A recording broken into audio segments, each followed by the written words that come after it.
యేసుక్రీస్తు ప్రభువారి పరిశుద్ధమైన నామమున మీకందరికి కూడా వందనాలు.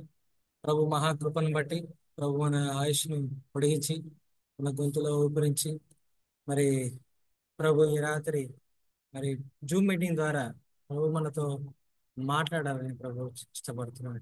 ఈ రాత్రి మరి ప్రభు యొక్క సన్నిధిలో చేరున్న మనం అందరం ప్రభును ఘనపరిచి మహిమపరిచి మరి ప్రభు యొక్క వారసులంగా మనం ఉండడానికి ప్రభు మనల్ని బలపరచును గాక, భద్రపరచును గాక.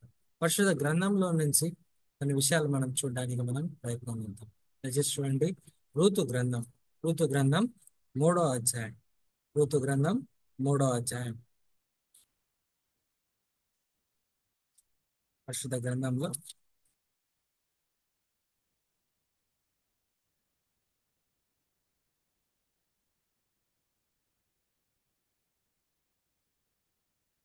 3వ అధ్యాయము 10వ వచనం. అతడు, నా కుమారి, యెహోవా చేత నీవు దీవెన నొందిన దానవు. కొద్దివారనే గాని గొప్పవారినే గాని యవనస్తులను నీవు వెంబడింపక ఉండుట వలన నీ మునుపటి సత్ప్రవర్తన కంటే వెనుకటి సత్ప్రవర్తన మరి ఎక్కువైనది. కాబట్టి నా కుమారి, భయపడకుము. నీవు చెప్పినదంతయు నీకు చేసేదను. నీవు యోగ్యురాలివని నా జనులు ఎరుగుదు. పరిశుద్ధ గ్రంథంలో ఈ మాటను మనము హృదయంలో భద్రపరచుకోవడానికి ప్రభు మనకు సహాయపడును గాక. ఏంటి? అతడు, నా కుమారి, యెహోవా చేత నీవు దీవెన నొందిన దానవు. ఈ రాత్రి మరి ఈ జూమ్ మీటింగ్ లో జాయిన్ అయిన ప్రతి ఒక్కరితో ప్రభు ఈ మాట మనతో మాట్లాడుతుంది. యెహోవా చేత దీవెన నొందిన దానవు. యెహోవా చేత దీవెన నొందిన దానవు. మరి ఈ మాటలు సెలవిస్తున్న మరి బోయజు ఈ మాటలు ఋతుతో సెలవిస్తున్నాడు. బోయజు రాత్రి ఈ పొలంలో ఉన్న కొన్ని విషయాలు మనం జ్ఞాపకం చేసుకోవడానికి ప్రయత్నం చేద్దాం. రూతు ఇప్పుడు ఒక పొలంలో వెళ్ళింది. రూతు మోయాబురాలైన రూతు బెత్లెహేములోని బోయేజు పొలంలో రూతు ఉంది. ఈ పొలంలో కొన్ని విశేషాలు ఉన్నాయి. ఇక్కడ ఈ పొలంలో మరి తన అత్త అయిన నయోమి మరి తో పాటు వచ్చిన రూతు ఇప్పుడు కుటుంబం యొక్క పోషణ నిమిత్తం రూతు ఇప్పుడు పొలంలోకి వెళ్తుంది. ఈ పొలము బోయేజు యొక్క పొలము. ఈ పొలము బోయేజు యొక్క పొలము. ఈ పొలంలో ఒకసారి మనం జ్ఞాపకం చేసుకుంటే పొలంలో నలుగురు మనుషులు ఇక్కడ మనకు కనపడతారు. పొలంలో మొదటి వారు ఎవరు అంటే బోయేజు. మొదటి వారు ఎవరు? బోయేజు. రెండవ వారు ఎవరంటే మరి పనివారు కనపడతారు. పనికత్తెలు లేకపోతే పనివారు. మూడవ గుంపు ఎవరంటే ఈ పనివారి పైన పనివాడు ఉన్నాడు. బహుశా మేస్త్రి అని అనుకోవచ్చు. నాలుగవ వారు ఎవరంటే రూతు. రూతు. నలుగురు ఉన్నారు. స్థానిక సంఘములో కూడా నలుగురు ఉంటారు. ఒకరు ఎవరంటే బోయేజు, అనగా దేవాది దేవుడు, అధిపతి అయిన దేవుడు ఉంటాడు. రెండవది ఎవరంటే పనివారు, అంటే సంఘస్థులు కావచ్చు, విశ్వాసులు కావచ్చు. సంఘస్థులు కావచ్చు, విశ్వాసులు రక్షింపబడిన వారు. మరి ఆ మూడవ గుంపు ఎవరంటే ఈ రక్షింపబడిన వారి పైన అంటే సేవకులు. సేవకులు ఉంటారు. వా దాని తర్వాత రూతు లాంటి వారు ఉంటారు. అంటే రక్షణ లేక రక్షింపబడి మరి అప్పుడు మందిరానికి వచ్చేవారు దేవుని యొక్క పొలంలో ఉంటారు. ఈ నలుగురు బోయేజు పొలంలో ఉన్నారు.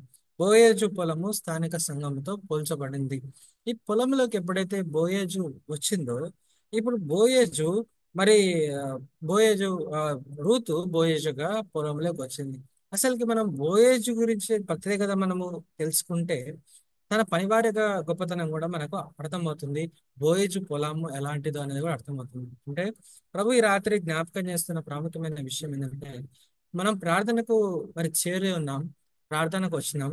ఫస్ట్ మనం ప్రార్థన చేస్తే మన యజమాని బోయేజు అనే యజమాని గురించి మనకు అవగాహన ఉంటే మనము మన ప్రార్థనకు జవాబు మరి అందుతుందా లేదని మనము గ్రహించగలము. లేకపోతే మరి అది మనము అర్థం చేసుకోగలమని ఈ రాత్రి ప్రభు జ్ఞాపకం చేస్తున్నాడు. చూడండి, బోయేజులో ఉన్న ప్రత్యేకతలు ఈ రాత్రి మనం చూడడానికి మనం ప్రయత్నం చేద్దాం.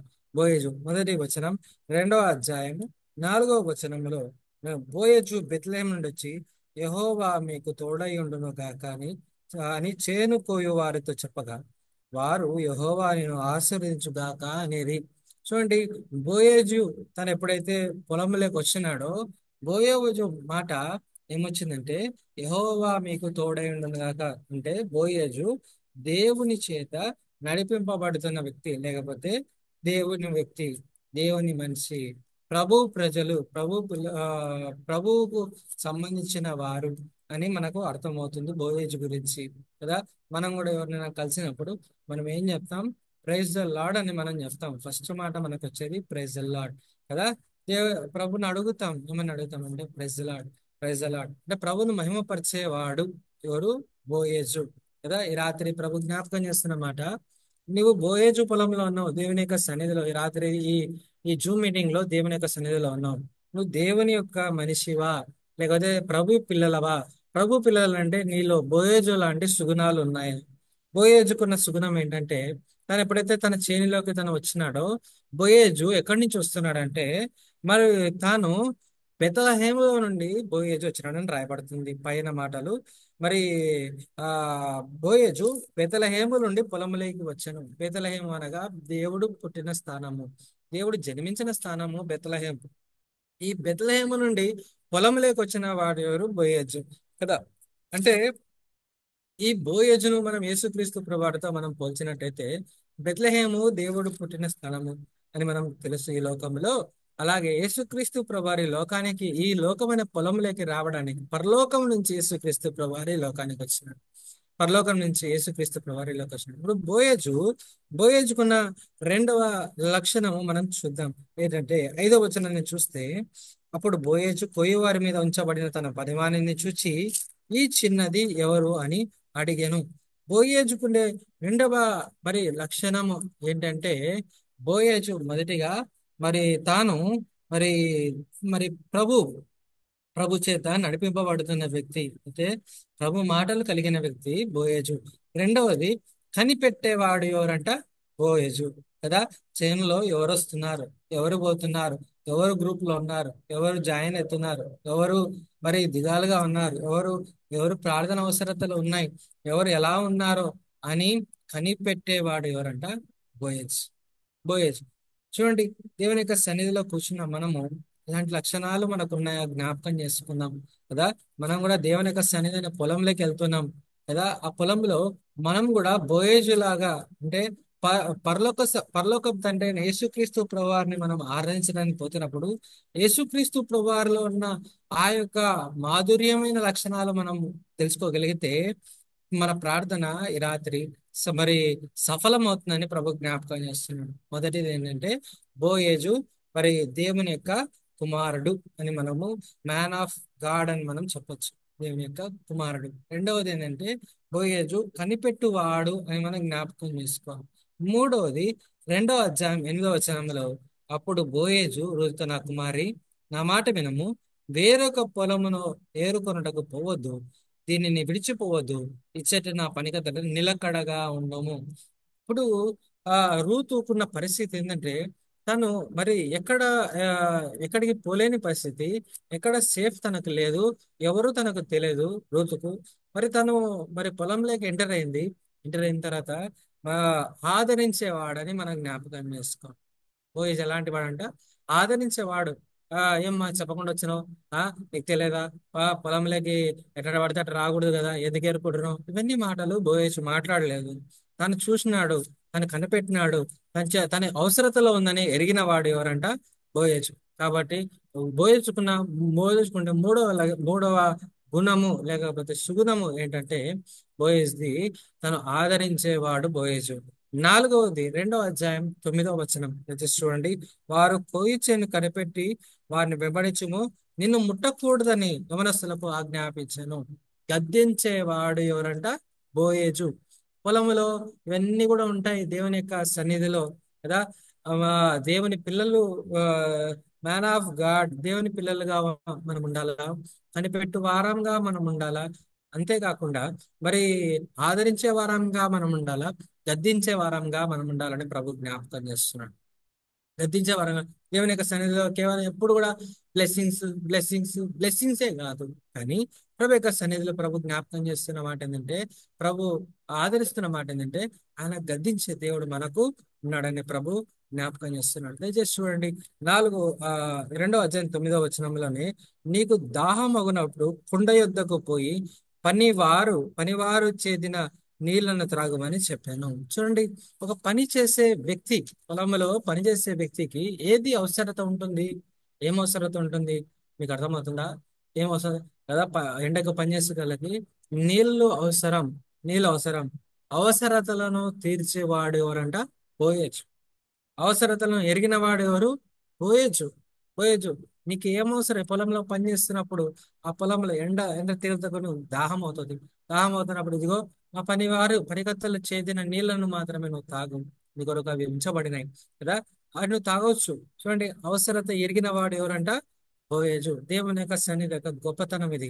దేవుని యొక్క సన్నిధి యొక్క జూమ్ మీటింగ్ లో నువ్వు నేను జాయిన్ అవుతున్నామంటే, ఈ జూమ్ మీటింగ్ లో ఉన్న ఆ క్వాలిటీస్, లేకపోతే ఈ చిన్న మందకున్న ఆ, అర్హత ఏంటంటే, ఈ దేవుని చేత నడిపింపబడుతున్న వారు, కనిపెట్టేవారు, ఆదరించేవారు, గద్దించేవారు, అవసరతను ఎరిగిన వారు ఈ ఈ గ్రూప్ లో ఉన్నారని జ్ఞాపకం చేస్తున్నాడు. అందుకే గ్రూపు నానాటికి ఎదగడానికి దేవుడు కృప ఎందుకు ఇస్తున్నాడంటే, కారణం ఏంటంటే, అనేకులకు ఈ మాటలు ఏ విధంగా చేరుతున్నాయంటే, ఇలాంటి లక్షణాలు ఈ పొలంలో ఉన్నాయి. ఇలాంటి లక్షణాలు ఈ గ్రూప్ లో ఉన్నాయి. దయచేసి చూడడానికి మనం చూద్దాం కదా. బోయేజ్ గురించి మనకు అవగాహన కలిగినప్పుడు మనం చేసే ప్రార్థన ప్రభుకు చేరుతుందనే నమ్మకం మనకు వస్తుంది. బోయేజ్ గురించి అవగాహన లేనప్పుడు మనం చేసే ప్రార్థనకు అవగాహన మనకు రాదు అని ప్రభు జ్ఞాపకం చేస్తున్నాడు. దయచేసి చూడడానికి మనం ప్రయత్నం చేద్దాం. దయచేసి ఇక్కడ రాయబడిన మరొక మాట ఆ 2వ అధ్యాయము 10, 11 వచనాలు. 2 అందుకు ఆమె సాగిలపడి తల వంచుకొని, ఏమి తెలిసి పరదేశినైన నా యందు లక్ష్యం ఉంచుట నీకు కటాక్షం కలిగను అని చెప్పగా, నీ పెనిమిటి మరణమైన తర్వాత నువ్వు అత్తకు చేసినంతే నాకు తెలియను. అంటే ఏంటి? ఇక్కడ రాయబడిన మాట, బోయేజుకు సమస్తమును కూడా తెలిసిన వాడు. నీ గురించి నా గురించి ఇన్ఫర్మేషన్ అంతా దేవునికి తెలుసు.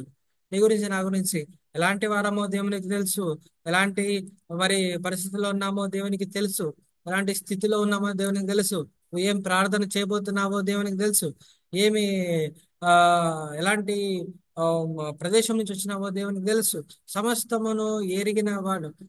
అందుకే కీర్తనలో రాయబడింది ఏమంటే, నో ఆ, నో నోటి దగ్గరికి నీ మాట రాకముందే ఆయన ఎరిగిన వాడని రాయబడింది. నువ్వు ఏం మాట్లాడతావో, ఏం పలుకుతావో, ఏం చెప్తావో, ఏ విధంగా ఉంటావో సమస్తమును ఎరిగిన దేవుడు మనకు ఉన్నాడు కదా.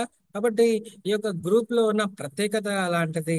ఇలాంటి కూడా అదే, సమస్తమును ఎరిగిన వారు, సమస్తమును కలిగిన వారు ఉన్నారు. అంతేకాకుండా దయచేసి చూడండి, 2వ అధ్యాయం 12వ వచనంలో ఒక మాట రాయబడింది. యెహోవా నువ్వు చేసిన దానికి ప్రతిఫలం ఇచ్చును. ఇస్రాయేల్ దేవుడైన యెహోవా రెక్కల కింద సురక్షితముగా నుండునట్లు నీవు ఆ సురక్షితంగా ఉండునట్లు నీవు వచ్చితివి. ఆయన నీకు సంపూర్ణమైన బహుమానం ఇచ్చినని ఆమెకు ఉత్తరం ఇచ్చను. చూడండి, బోయేజు పొలంలో ఏముందంటే దీవెన, ఆశీర్వాదము ఉన్నది. ఏముందంట? దీవెన, ఆశీర్వాదం ఉంది.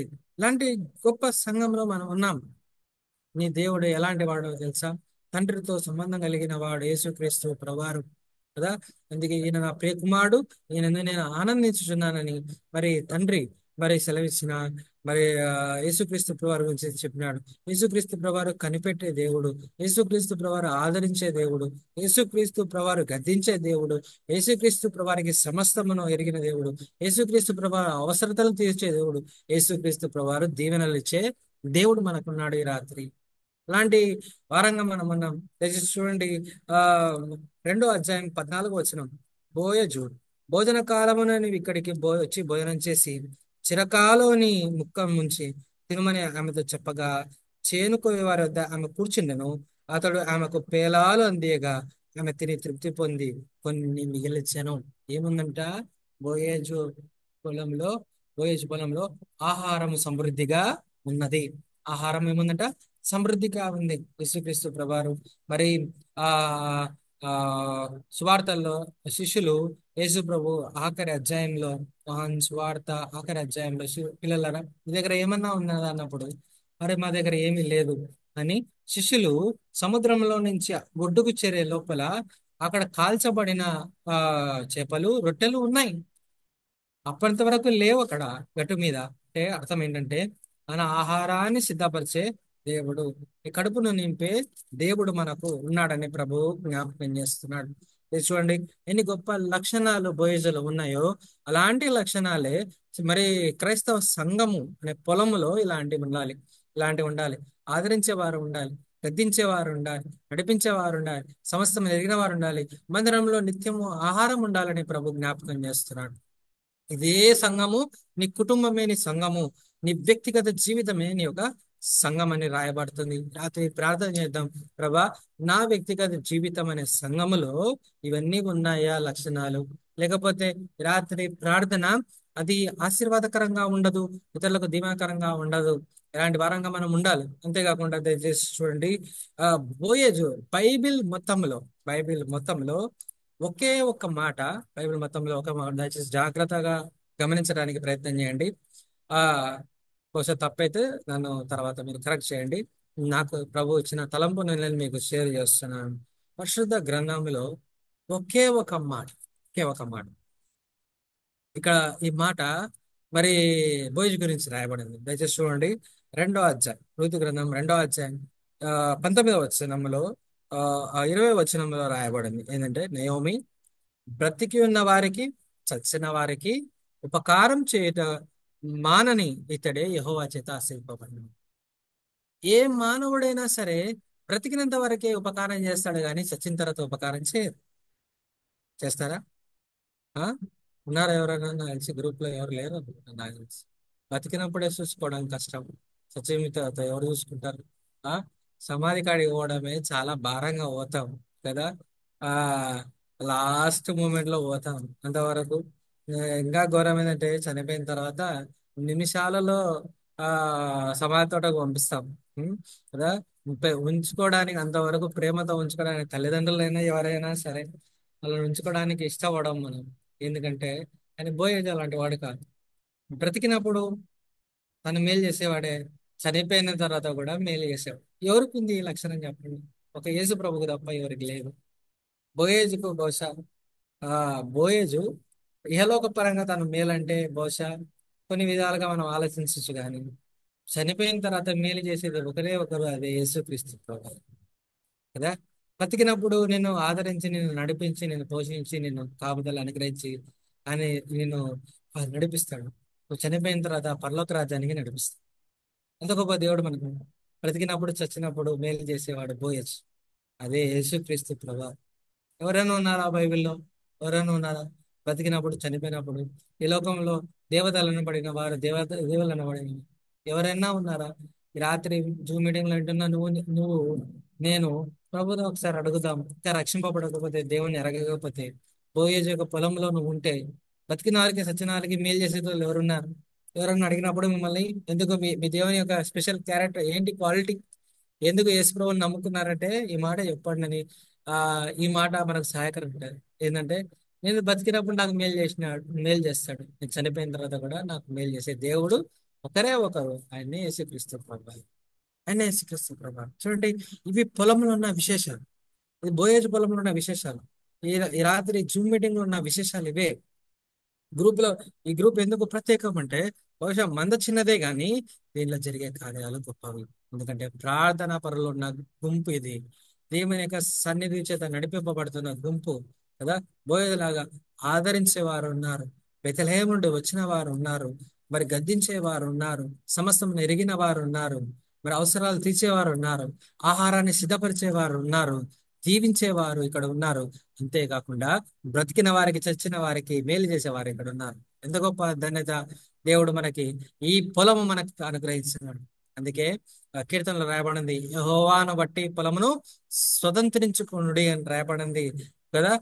భూమిని స్వతంత్రించుకునుడి అని రాయబడింది. రాత్రి దేవుని యొక్క సన్నిధిలో ఆ ప్రియమైన కుటుంబాలు దేవుని యొక్క సన్నిధిలో ఉన్నాయి.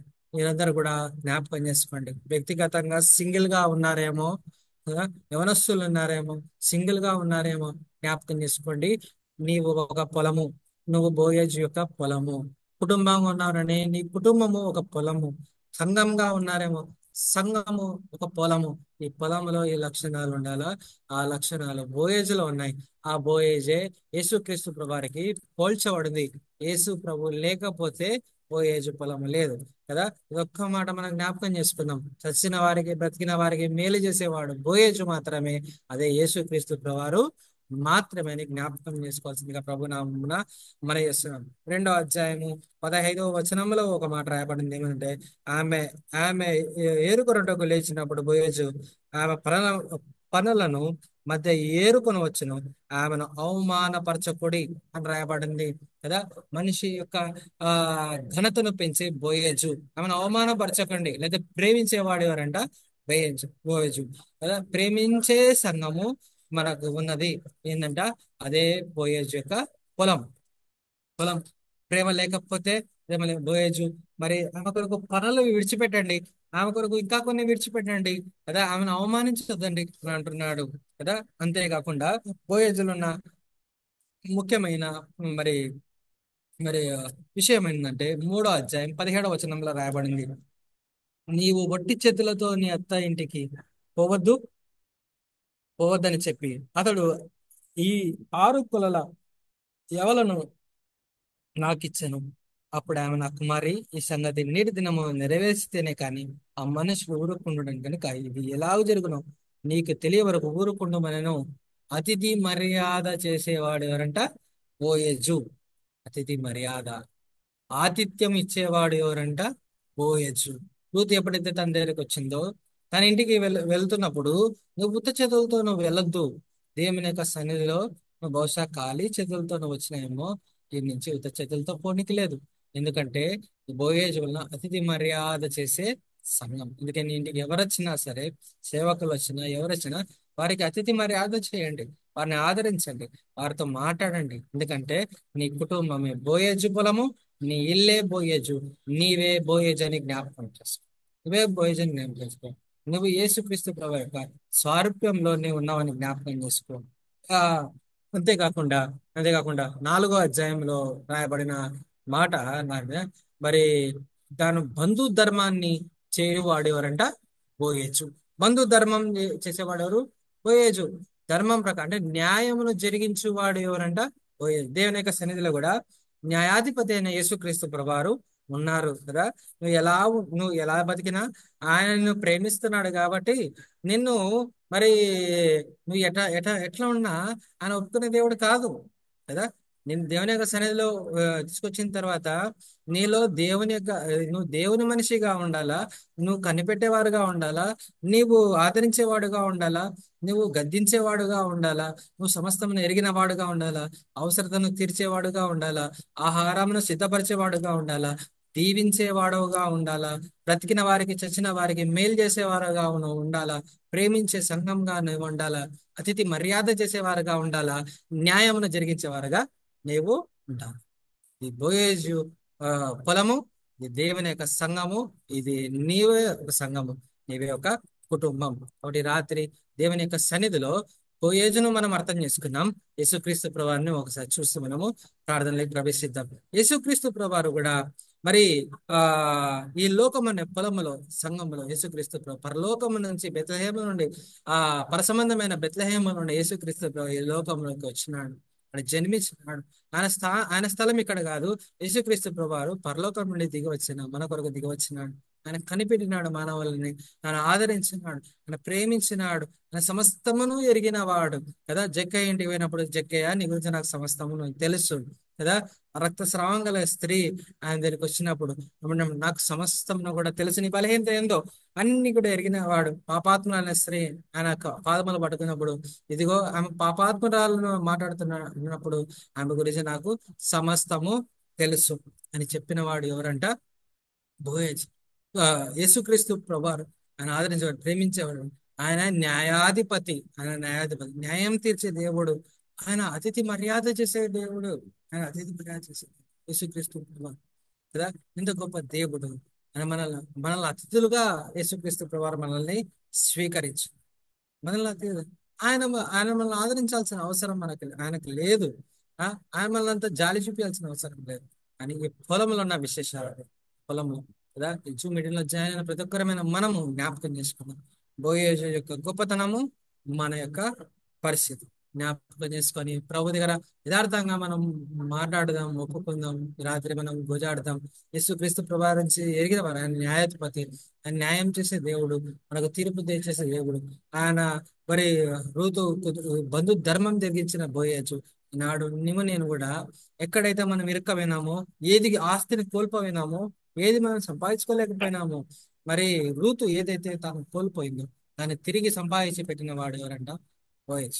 కాబట్టి అలాంటి అంతేకాకుండా ఇదే బోయజులో నుంచి ఇదే ఋతులో నుంచి యేసుక్రీస్తు వారు జన్మించినాడు. ఈరోజు మనం కూడా అందుకే రాయబడింది, కింద రాయబడింది దావీదు ఒక వంశావళి. మరి ఋతు ద్వారా ఆరంభింపబడింది దావీదు యొక్క వంశావళి. ఋతు ద్వారా యేసుక్రీస్తు ప్రభు రావడానికి అది ఒక మోయాబురాలు. మోయాబు అనగా పాపభూయిష్టమైన ప్రదేశం అది. అలాంటి పాపభూయిష్టమైన ప్రదేశం నుంచి మరి రావడానికి అందుకే బైబిల్ గ్రంథంలో మనం జాగ్రత్తగా చూస్తే ఎవరిని మనం నిషేధిస్తామో వాళ్ళే ప్రాముఖ్యమైన స్థానంలో బైబిల్ గ్రంథంలో రాయబడి ఉన్నారు. వాళ్ళే ఉన్నతమైన స్థానంలో ఉంచబడి ఉన్నవారుగా ఉన్నారు కదా. యూదులు అనేక మంది ఉన్నారు కానీ ఈ ఆ దేవుని చేత నడిపింపబడిన వారు మరి అన్ని జాతిలో నుంచే వచ్చినారు కదా. వాళ్ళే ఘనంగా బతికినారు, వాళ్ళే ప్రభు. ఎందుకంటే ప్రభు అలాంటి వారు అంటే మనల్ని జ్ఞాపకం చేస్తున్నాడు ప్రభు. మనం అన్ని జనాంగమైన మనల్ని క్రీస్తులో మనల్ని భద్రపరిచి మనల్ని ప్రేమించి సన్నిధిలో మనల్ని చేర్చినాడు.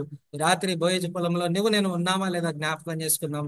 అంతేకాకుండా బోయేజు లక్షణాలు నీ సంఘంలో, నా సంఘంలో, నీ కుటుంబంలో, నా కుటుంబంలో, నీ జీవితంలో, నా జీవితంలో ఉన్నాయో లేదో జ్ఞాపకం చేసుకుందాం. ఈ ఈ ఈ పొలంకి అధికారి ఎవరంటే యేసుక్రీస్తు ప్రభారే. ఈ పొలానికి న్యాయాధిపతి ఎవరంటే యేసుక్రీస్తు ప్రభారే. అంతకు మించి ఎవరూ లేరు. చచ్చిన వారికి, బతికిన వారికి మేలు చేసిన వారు యేసుక్రీస్తు ప్రభారే. ఈ లోకంలో ఎవరు కూడా ఏం మానవుడు కూడా లేదు. బైబిల్ అంతా ముందు నుంచి వెనకలకి మీరు ఎంత తిప్పినా ఆఖరికి నిలబడాల్సింది ఋతు గ్రంథంలోనే. చచ్చిన వారికి, బతికిన వారికి మేలు చేసింది యేసుక్రీస్తు ప్రభువారు తప్ప ఈ లోకంలో ఎవరు కూడా లేరని జ్ఞాపకం చేసుకోండి. కాబట్టి రాత్రి జూమ్ మీటింగ్ లో ఎవరైతే ఇంకా రక్షింపబడలేదో, ప్రభుని ఎరగని వారు ఉన్నారో ఇంకా ఎవరైతే, వారందరి కొరకు ప్రభు జ్ఞాపకం చేస్తారు. ప్రాముఖ్యమైన మాట, ప్రేమైన సంగమ, ప్రేమైన సహోదరులారా, సహోదరులారా, యవనస్తులారా, మరి వృద్ధులారా, పెద్దవాళ్ళారా, ఎవరైనా సరే పిల్లలారా, ప్రభు జ్ఞాపకం చేస్తున్నాడు. ఎందుకంటే ఈ మాట నాకు ఎన్నిసార్లు చెప్పినా తను తీరటం లేదు, ఆశ తీరటం లేదు. చచ్చిన వారికి, బతికిన వారికి మేలు చేసే దేవుడు యేసుక్రీస్తు ప్రభు. అంతే. ఏం ఒక ఒక 100 మాటలు చెప్పాల్సిన అవసరం లేదు. ఎవరు యేసుక్రీస్తు ప్రభారు అంటే ఈ దినం నుంచి నేర్చుకోవడానికి ప్రయత్నం చేద్దాం. ఎవరైనా అడిగితే నాకు తెలిసినది ఒకటే. మొన్న కూడా నన్ను వేరే వాళ్ళు నన్ను అడిగితే, ఆ ఒక హైందవులు నన్ను అడిగితే, నన్ను ప్రశ్నిస్తే నేను చెప్పిన, నువ్వు అడిగిన ప్రశ్నలకన్నిటికీ నా దగ్గర జవాబు లేదు. నేను ఏది కూడా చెప్పలేను. నాకు అంత టాలెంట్ లేదు, నాకు అంత జ్ఞానం కూడా నాకు లేదు. నాకు తెలిసినది ఒకటే, నేను బతికినప్పుడు నాకు మేలు చేసిన దేవుడు, నేను చనిపోయిన తర్వాత కూడా నాకు మేలు చేస్తున్న దేవుడు, నన్ను ప్రేమించినాడు, నా కోసం ఈ లోకానికి వచ్చినాడు. నాకు తెలిసింది ఒకటే, యేసుక్రీస్తు ప్రభువారు ప్రేమమయుడు, దయామయుడు, జాలిమయుడు. నన్ను ప్రేమించినాడు. నేను మరణిస్తే ఆయనతో పాటు యుగాలు ఉంటాను, నిరీక్షణ నాకు ఉంది. దట్స్ ఇట్ అని చెప్పినాడు. ఆయన ఆఖరికి చెప్పిన మాట ఏంటంటే, ఆయన పోతూ పోతూ నువ్వు చెప్పింది కరెక్ట్ లేదు అన్నాడు. Okay, right, bye, thank you. చూడండి, అంతే. ఏం చెప్తాం, ఏమి మనం ఆ ఆ ఏం మనం తర్కించగలం ఏంటంటే, ఒక 100 ఉన్నాయి బైబిల్లో, 100 ఉన్నాయి, ఆ దగ్గర 100 ఉన్నాయి, ఎన్నో చెప్తాం. దేని కానీ మనకు తెలిసినది మాత్రమే, నాకు ఎరిగిన మాత్రమే అని చెప్తాం. ఏంటంటే, నేను చనిపోయినప్పుడు, నేను బతికినప్పుడు నాకు మేలు చేసినాడు, నేను చనిపోయినప్పుడు నాకు మేలు చేసినాడు. ఆయన నా దేవుడు యేసుక్రీస్తు ప్రభు. That's it. ప్రార్థన చేసుకున్నాం, తల మూసుకున్నాం. వేళ మా ప్రియమైన తండ్రి, ఈ పరిశుద్ధ నామమును బట్టి నీ కొందనాలు ప్రభా. బతికినప్పుడు, చనిపోయినప్పుడు మేలు చేసే దేవుడు నువ్వే. కాబట్టి రాత్రి మరి జూమ్ మీటింగ్ లో ప్రార్థనలు ప్రవేశించడానికి ముందు ప్రభా, బోయేజు పొలంలో మేము ఉన్నామా లేదా జ్ఞాపకం చేసుకొని, సార్ బోయేజు గురించి ఒక అవగాహన కలిగిన వారమైతే ప్రభా, మీ గురించి అవగాహన మాకు వస్తుంది. ప్రభా, మా ప్రార్థనకు జవాబు దయచేయండి, మా అవసరతలు తీర్చండి, మమ్మల్ని ఆదరించమని మా ప్రభు, మా రక్షకుడైన యేసుక్రీస్తు ప్రభు వారి పరిశుద్ధమైన పుణ్యమైన పావనమైన నామమున అడిగి బ్రతిమాలాడుతున్నాం మా తండ్రి. ఆమేన్.